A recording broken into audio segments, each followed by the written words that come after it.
Right, IPL auction. Did you watch it? Yeah, I did. I got here Saturday morning and I went to an event Saturday night. I had this vegan starter and I don't know what it did to me. I woke up on Sunday, being sick everywhere, but I still managed to just scramble to my phone, put the IPL auction on and watched it and followed it as much as I could. Incredible viewing again. No, it really is. I love watching it. For me, it's like box office viewing. Just you don't get this in any other sport where you see like these big hitters in terms of Indian business going up against each other. It's a big ego contest. And you know exactly what these players are being paid. Like the players are almost like cattle. And I know some of them are getting massive money, but it's extraordinary, isn't it? It's an extraordinary theatre. Yeah, I mean, the connection of Bollywood, and cricket and India, and like you say, other sports, and it's probably the only spectacle like cricket puts up as well, and it's something you look forward to. And when it's a mega auction like that, and so many people back in the pool, people like Rishabh Pant and stuff, it was very, very exciting. It was interesting. A lot of different tactics this time, which we're going to talk about now. Well, first of all, let's talk about the money. Now, is it one of those things where it's just impossible to predict? Is there sometimes no rhyme or reason to some of the numbers? So, for example, Venkatesh Iyer, right, got bought by KKR, bought back, ended up being about £2.2 million, roughly 2.5 crore, I think, if you're dealing in rupees. Right, Rohit Sharma and Sky, Suryakumar Yadav, they go for about £1.5 million. So he's going for a full £700,000 more than Sky. I mean, how do you explain that? Well, I don't think you can. I think it is. There is, it's in the moment where the teams have, ended up, what when you come out, and also, how it can get a bit emotional. I'm sure it can, and you're just hoping if you're the player, that a couple of people just have a mad 10-15 minutes and just start putting the thing up. Do you think it gets to like an ego contest sometimes with the big name owners that they want to get this player, they must have him and they must beat the other guy? Well, I think, because I think they spend a lot of time with strategy with their analysts and stuff and actually play out mock auctions and, and they have players that they want to hold on to, or players that they want or a skill that they want. And especially if you've come a little bit later where 2 or 3 teams are missing what they're looking for, and it can just get a little bit crazy like that, £2.3 million nearly for Venkatesh Iyer. And I think even the interviews after the guys from KKR was like, we wanted to keep our man. But they could have retained him, right, for less than that, probably. if he was happy with that, he might have wanted to go into the pot because he could have got more money, like he did. Yeah, well, I'm not sure he'd have predicted that himself. No. I don't think. I think there's confidence, and it's not. I don't think he'd have predicted that. So if he'd have been retained on like even a third retention, that would have been what 14, 15 crores, something like that. I'm pretty sure he'd have taken that.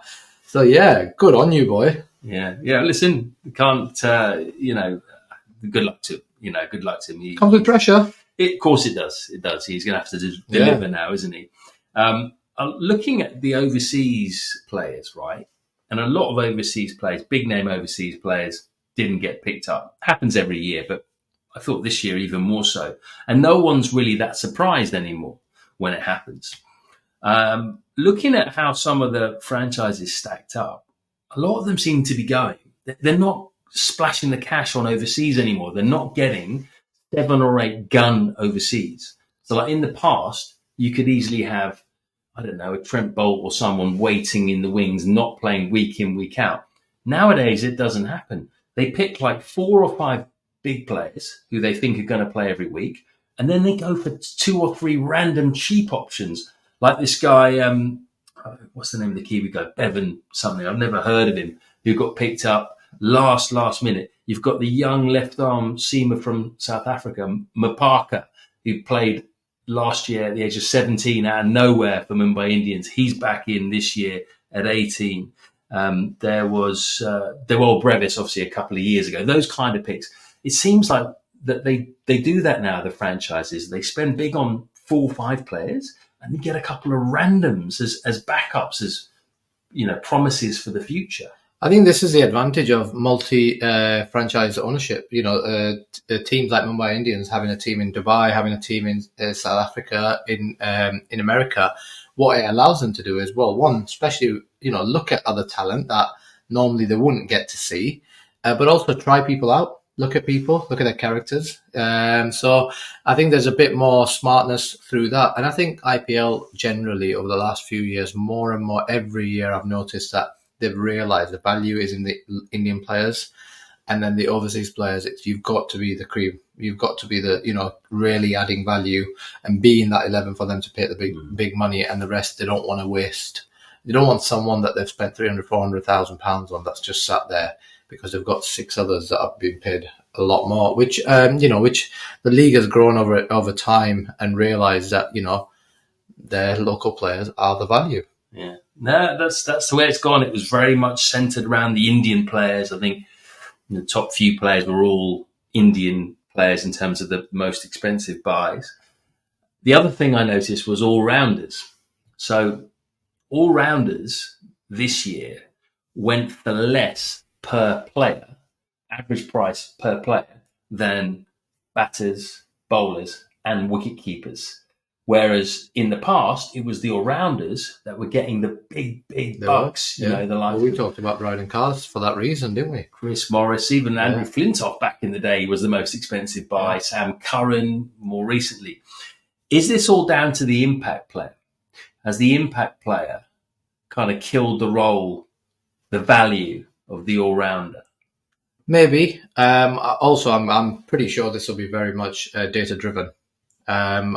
Clearly, it all is now. It is, and actually, when you're looking for one percenters, you're spending a hell of a lot of money. You're looking for one percenters. You want to be sure that that money that you're putting down is going to bring you value. Clearly, there must be, because it was across the board, right? So there must be some data that shows that actually all-rounders are not actually adding value on both disciplines. And because that's what you're paying the price for both disciplines, but actually they're either doing well in one and not the other, or you actually can also bring in a player, right? So you don't need an all-rounder in some ways, because if you bat first, then you basically play the extra bat and sub him out for a bowler, and then vice versa. Absolutely, and that's another thing. So the all-rounders won't be happy, but it was clear tactical shift, right? Definitely. I wonder though still, if you're like a top quality all-rounder, there still is room for you as long as you're good enough to do both. It's more the bits and pieces all-rounders that are going to suffer. Well, that's the other thing. Are we, I'm just trying to think off the top of my head, and I might be missing someone. Do we have the top are we going through a phase where we don't have the top all-rounders that we've had in the past? Well, I'm trying to think Ben Stokes was not at the auction. He's not an all-rounder anymore. Like in terms of he doesn't really bowl, does he? No, he is in T20 terms. He can bowl you 2 or 3 overs. But he hasn't done though. Like when he played for England, he hasn't actually played a full. I'm talking out and out all-rounders. Has he played that part for a while? A lot of them are spin bowling all-rounders now. Jadeja, Washington Sundar, Ashwin. You could maybe call an all-rounder. Hardik Pandya. But again, I wouldn't put Hardik. Maybe I wouldn't put them in the category like Ben Stokes. When Stokes is when he's fully fit and firing and playing, proper genuine all rounder. I think Chris Morris was through that phase for a few years, like batting and bowling. It was top end. Like they could get in the team for one discipline. And I'm trying to think right now, like Sam. I don't think Shakib's at that level anymore, is he? Maybe not, yeah. Sam Curran, would he get in, for batting on his own? Probably not. Would he get in for bowling on his own? Probably not. So I think that could be another reason. But I think you are right in terms of the, the subbing player out. That adds a tactical shift, right? Yeah, no, definitely. I think it's made a big difference, and that's why some people don't like it, even some players. How about the two massive signings then? Rishabh Pant, Shreyas Iyer were the two massive signings. Iyer was the most expensive player ever bought at the auction and then got broken within a few minutes by Pant. Both around about £2.5 million, by the way. Can you see why those two were the highest in demand and what are your thoughts on the amount? Because they splurged a lot of money on one player. Those two franchises. LSG got Punt in the end, and Aya went to. What did I go to? Punjab Kings with Ricky Ponting. Yeah. I absolutely think they are. I think that it can't. You think of Rishabh Pant. You think of the last 18 months he's had. The accident, the way he's come back from that. The way he's been playing, wicket keeping, captaining, batting. X factor in everything he does, character. So yeah, I thought he would be the top pick, and I think he worth everything. Aya's interesting because he hasn't been doing he hasn't been playing for India or lost his anything BCI contract for a while. Yeah, that was more disciplinary stuff. But he hasn't been playing for India, or there's not. You're not saying red hot form, but clearly that was, and I think Ricky Ponting talked about it in his interviews. That was a case of someone wanting, and he's been a leader. Yeah. He won the IPL last year. We won the IPL as a leader last year. He's been a leader. He's been a performer, young. Clearly Ricky Ponting and Punjab, and again, falling in the right place where you've got a franchise, we've got new coaches trying to build again, and you'd love to build around someone like that, local, young, batsman, plays the situation well, captain, just won it last year. So yeah, you can absolutely understand it. I think good luck to them, and I also, you see the Indian players that have gone for big money. They've been able to cope with the pressure compared to the overseas players when they've gone for big money. A lot of them have really struggled, haven't they, to follow it up? Yeah. I think with Punt, I think he's a real match winner, real leader as well. So it's a lot. I still think it's too much, but I kind of get it. I think Shreyas Iyer, because I don't know what is too much. Because you compare it to different sports. If you're spending £2.5 million of your budget, it doesn't leave you with much left. And if you look at Lucknow Super Giants, Punt's team, they're super imbalanced. We'll get into that in a second. Okay. Super imbalanced. Yeah. That's also partly to do with the other buys they made, but they didn't have much wiggle room after that. Yeah, but that's auction and other teams being smart and keep driving that price up because it left them with less options to be able to spend on others. Yeah, it'd be interesting to see how it goes. Really will, but they're under a lot of pressure, those two guys. England players, 12 players picked up. Interestingly, I noticed that in terms of average price per player, the England players did a lot better than the Aussie players and the South African players, even though there were slightly more South African players, I think maybe 14, 15. But 12 England players, any surprises for you there in terms of who wasn't picked up or who was picked up? Yeah, I mean, look, I think the ones that we thought would be Jofra, Joss, Sol, Jax. I think Brydon Castle is an absolute steal at that price. Yeah, I agree. Absolute steal at that price. Gus Atkinson not getting picked up was surprising. That's. I'm not sure what reasoning that is. And IPL does come with some selections around IPL are always, you look at someone like Adil Rashid, and we've spoken about him, it's been nearly 10 years now, right at the top of international rankings. Just don't rate him the IPL, did they? Never gets an opportunity.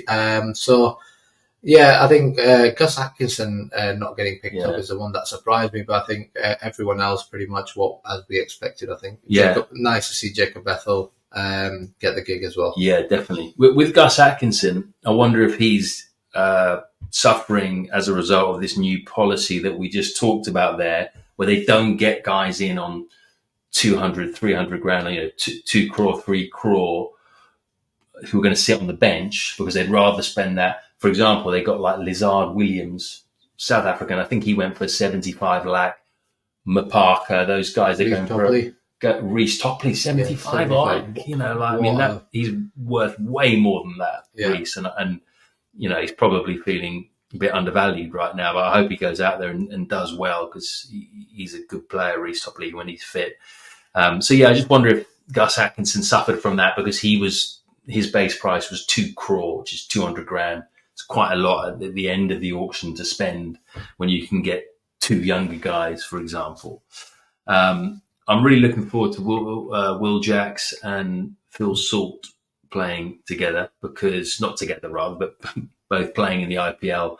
I think both of them last year, particularly Salt, made big strides in the IPL. I was surprised Salt didn't get picked up by KKR, his old side, because he was a very important player. He's probably going to open with Virat Kohli at RCB, and Will Jacks probably going to open with Rohit Sharma at Mumbai Indians. So I'm really looking forward to seeing how those two do. I mean, that's so good for English cricket, right? You know, you get in your two sort of, your two batters in white ball cricket are getting to, open the batting with two of the best that have played the game. They're going to get to learn so much, and hopefully just, while the pressure's on the other two, on Kohli and Sharma, actually go out there and perform and really set the. So it's brilliant. It's great to see. I'm a massive Phil Salt fan, and Will Jacks. So I just hope they go out there and light it up. He's a seasoned player now, isn't he, Phil Salt? Yeah, he's a valuable. You didn't get that at all. Straight over. Sorry. Come on, mate. Sorry. Got to get the dad jokes. Speaking of dads, speaking of dads, I'm definitely older than this guy's dad. How about 13-year-old Vaibhav Suryavanshi, who's gone to Rajasthan Royals? 13 years old. You are kidding me. He was born in 2011, mate. He's younger than the Indian Premier League. Can you believe that? No, Indian Premier League started 2008. I actually, when I saw that, I was like, surely my eyes are going. Like, I've got a headache here. I've just taken something's not right here. Like, what's going on? But then I reread it. It's like, wow, this is incredible. Like, and it was like made me think, like, what was I doing at 13? What a moment for the boy. For his family. He'd been performing at the under-19s, aggressive opening batsman. India just produces them, don't they? Yeah, a lot of young, superstar talents, don't they? So he basically 13 just to play for the India under-19s at 13 is insane, is absolutely crazy. Then he goes and gets 100 in a under-19 test in Chennai against Australia, 100 off 60 balls, right? So that basically opening up the batting, that has got him the gig. He must be an incredible player, this guy. All I will say, right, is we've had this before, I think it was a guy called Ray Barman, who was the previous youngest player to play in the IPL. I think he was 16, leg spinner. He played a few years ago, never heard of since. He got chucked in. I think he was bowling it maybe Josh Butler in one game, and it was tough for him at that age. And with this one, he's 13 years old. Part of me thinks it's a bit of a gimmick from Rajasthan to pick him up. It's one thing, him being in the auction, but then to go and pick him up, I almost feel like Rajasthan are doing it for the PR in some way. Well, there was a bit of a, the other franchises did a bid for him as well, so they got into a little bit of a bidding thing. It's hard to say, right? I've not seen him play. Neither have I, to be fair. Heard lots about him.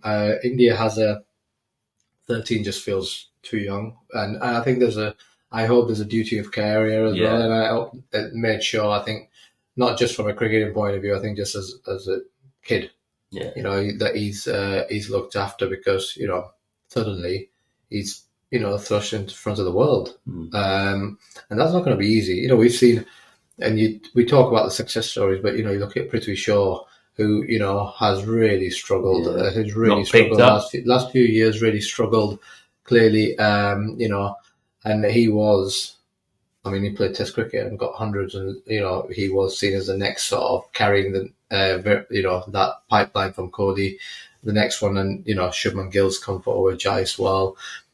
So I hope for this 13-year-old boy that there is adequate support around him, and Rajasthan Royals make sure that they look after the little kid. Yeah, that is what he is. Yeah, no, totally agree. Yeah, I really hope that there's not too much spotlight on him, and it might be better if he doesn't play in some ways and he just has a year following around and learning, because he's going to get more out of that, just netting with all the people he can play with there. Sanju Samson and Jaiswal, he's a left-handed opener. He can net with Jaiswal. Yeah, I mean, look, whether he plays or he doesn't play, I think the whole experience, if you can take it in and just be a sponge, learn, go around. Never know if he gets a game. Just go out there, smile, and enjoy his 13. There'll be a lot of media at the game. 13. It's crazy. I tell you what, though, Rajasthan, I don't really fancy their team very much. If I look at the squads, I know they've got Archer back, but again, it just looks a really sort of strangely balanced squad. They've got a really strong Indian core of batting, which looks really, really good, but just think their overseas are really lacking depth apart from Archer. They've almost gone back to how they were before. Because last year they had a brilliant bowling attack. Chahal, Ashwin, and Trent Bolt. They've let them all go, for Archer.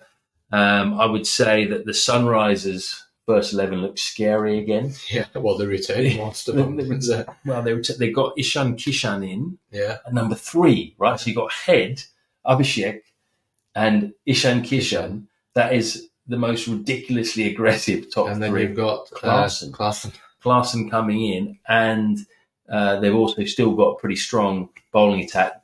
Interesting, they might have 2 leggies. They might have Rahul Chahar and Zampa in the same side, which would be really interesting. So they look good. Pat Cummins, obviously, leading them. I like Delhi. I think Delhi have bought well. Really interesting, actually. I think Delhi, their batting looks exciting with like Fraser McGurk, Brook. Love him. Yeah, he is. Oh my God. I watched him last year at the ILT20. And I was like, who's this boy? Literally. And I was like, this guy is just literally going to get small pocket rocket, isn't he? The power, the thing. So go on, you followed it, and you interviewed a lot of people, who picked up. What if you were to pick the top 3 right now? It's really hard. But what I will say is, I think Sunrisers will be scary there or thereabouts. I think Kolkata again will be pretty solid, but maybe a bit weaker than they were last year. I think I'm going to put Delhi up there. I think Delhi could be exciting because they've got a good bowling attack. Mitchell Stark, who actually went for like half the price of Venkatesh Iyer, by the way, which is an absolute steal. Stark, they've got great spin options. Akshay Patel, Kuldeep. So I chucked Delhi in there. I think they might do well. And I think Gujarat look pretty good as well. They've got Joss in. Yeah. They've got Rashid Khan, Washington Sundar. They've got, who else? Mohammad Siraj, Rabada. They've got a good bowling attack. So I always go with the good bowling attacks. So I'll go with those 2 and maybe Sunrise as the top 3. They'll probably come bottom 3 now. Yeah, no, my predictions. CSK top 4 maybe. I don't know. CSK, they've gone old again and they've gone spin heavy. MF still going, isn't he? Still going, yeah. When's he going to finish? Well, maybe this year. Every year it's the same question, right? Yeah, we'll see.